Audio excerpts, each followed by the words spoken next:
एव्हाना दिवाळी जरी संपलेली आहे तरीसुद्धा दिवाळीच्या निमित्ताने चाललेल्या ज्या गोष्टी आहेत त्या गोष्टी त्या दिवाळीप्रमाणे त्या सोडायच्या नाही आहेत. दिवाळी मागे गेली तरी त्याच्यापासून जे काय आपण शिकलो म्हणजे काय तर सकाळी अंघोळीपूर्वी अंगाला तेल लावणं, उटणं लावून अंघोळ करणं, सकस आणि पोटभरीचं असा अन्न किंवा आहार घ्यावा, ह्या सगळ्या गोष्टी आता या शिशिर ऋतूपासून सुरू झाल्या, आपल्या शरद ऋतूपासून सुरू झाले. कारण शरद ऋतूमध्ये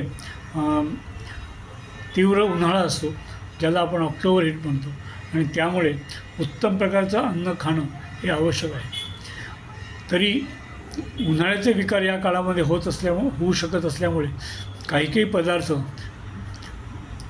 काही पदार्थांमध्ये मी सर्वांना सांगतो त्यामध्ये लसूण, लाल कांदा, मेथी, नंतर कारली, मोहरी जास्त वापरून केलेले पदार्थ, गवार, भोपळी मिरची असे जे तीक्ष्ण आणि उष्ण पदार्थ आहेत अशा भाज्या आणि अति मसालेदार पदार्थ यांचा वापर या काळामध्ये टाळायला हवा.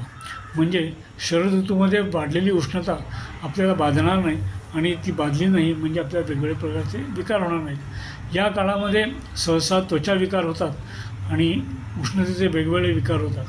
काही जणांना डोळ्यांची जळजळ, त्वचेची आग होणं किंवा लघवीला जळजळ होणं अशा प्रकारची लक्षणं दिसतात आणि ही लक्षणं दिसू नयेत असं जर वाटत असेल तर आपल्या आहारामध्ये बदल करायला पाहिजे आणि आपल्या रोजच्या व्यवहारामध्ये काही बदल करायला पाहिजे जेणेकरून आपले ही उष्णता शरीरामध्ये रोगकारक ठरणार नाही. त्यामुळे या पद्धतीने विचार केला तर शरद ऋतू आहे हा अतिशय आनंददायी होईल यात काही शंका नाही. आता याच्यानंतर आपल्याला हेमंत ऋतू सुरू होणार आहे आणि हा हेमंत ऋतू या संपूर्ण वर्षातला अतिशय आनंदाचा आणि सर्वात हेल्दी, सर्वात आरोग्यदायी असा ऋतू आहे. त्याचा जर आपल्याला जास्तीत जास्त आनंद घ्यायचा असेल आणि त्याचा जास्तीत जास्त लाभ घ्यायचा असेल तर त्याची तयारी या शरद ऋतूमध्येच करावी लागते. थँक्यू.